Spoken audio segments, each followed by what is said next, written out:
So let's now look at a few of the results of science.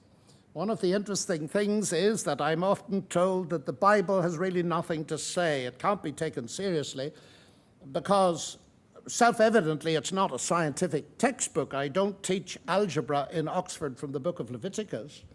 That must be obvious to most of you.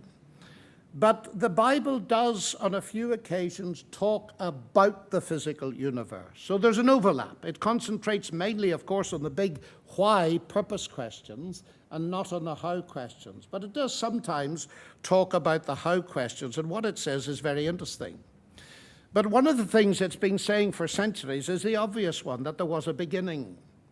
I'm very old, and I remember in the 1960s when the evidence of the hot Big Bang beginning of the universe was coming in. And I remember how Sir John Maddox, who was the then editor of our prestigious scientific periodical Nature, wrote in it that he couldn't have this notion of a beginning because it would give too much leverage to people who believed in the Bible. So a scientific advance was being resisted in the interests of undermining the credibility of the Bible. Ladies and gentlemen, I'm told that often the Bible's useless. It doesn't make any predictions in a scientific sense. Well, it makes very few, I admit that.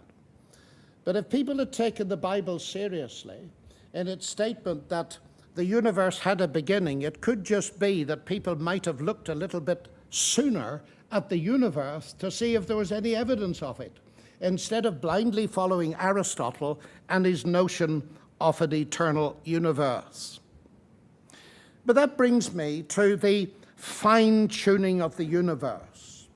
Sir Martin Rees, our astronomer royal, has written a book called Just Six Numbers, and he talks about the very delicate balance that has to be satisfied by the fundamental constants of nature in order to have a universe in which carbon-based life is possible.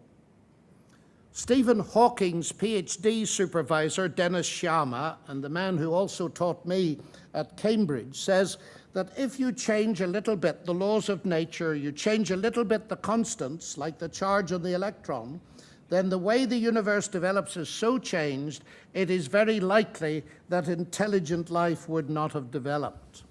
And Paul Davies, the physicist that you stole from us some years ago, says it seems as though someone has fine-tuned nature's numbers to make the universe. The impression of design is overwhelming.